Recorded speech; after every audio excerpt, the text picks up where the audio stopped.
Hello friends, welcome back to my channel. दोस्तों, आज की इस वीडियो में मैं आपको बताने वाला हूं। दोस्तों, अगर आपके पास ब्लूटूथ में ये एरर आ रहा है तो आप इजीली इस एरर को रिमूव कर सकते हैं। तो बहुत सिंपल है, आप इस वीडियो को एंड तक देखते रहिए।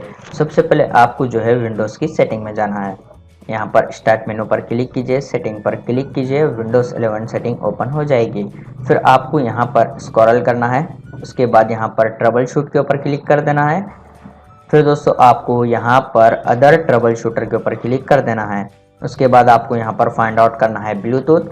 आप यहाँ पर देख सकते हैं ब्लूटूथ, आपको यहाँ पर रन के ऊपर क्लिक कर देना है।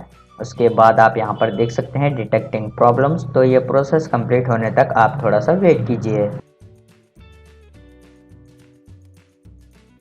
ओके गाइस, तो जैसे कि आप यहाँ पर देख सकते हैं ये प्रोसेस कंप्लीट हो गया है। आपको इसको क्लोज कर देना है। फिर आपको यहाँ पर ब्लूटूथ एंड डिवाइस इस वाले ऑप्शन के ऊपर आपको क्लिक करना है। और यहाँ पर अगर आपके पास ब्लूटूथ टर्न ऑफ है तो आप इसको यहाँ पर से इजीली टर्न ऑन कीजिए इस तरीके से। उसके बाद अब मैं यहाँ पर इस सेटिंग को क्लोज कर लेता हूँ। फिर आपको यहाँ पर विंडोज़ के सर्च बार में जाना है और यहाँ पर टाइप करना है डिवाइस मैनेजर। उसके बाद आप इसको क्लिक कर ओपन कीजिए।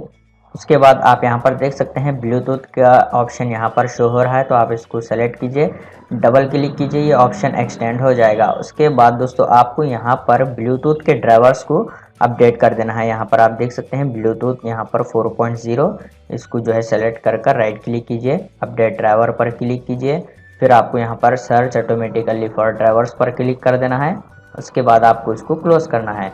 फिर से आप इस वाले ऑप्शन को सेलेक्ट कर राइट क्लिक कीजिए, अपडेट ड्राइवर पर क्लिक कीजिए, browse my computer for drivers पर क्लिक कीजिए और यहाँ पर let me pick from a list इस वाले ऑप्शन पर सेलेक्ट कीजिए।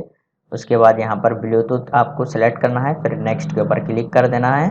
उसके बाद आप यहाँ पर देख सकते हैं ब्लूटूथ के ड्राइवर यहाँ पर इंस्टॉल हो गए हैं। फिर आपको इसको क्लोज कर देना है। उसके बाद आपको जो है यहाँ पर इस सेटिंग को भी क्लोज कर देना है। फिर आप अपने पीसी या लैपटॉप को एक बार रीस्टार्ट कीजिए, प्रॉब्लम सॉल्व हो जाएगी। तो इस तरीके से आप इजीली ये प्रॉब्लम सॉल्व कर सकते हैं। उम्मीद है आपको वीडियो पसंद आया तो प्लीज़ लाइक कर देना और चैनल को सब्सक्राइब कर देना।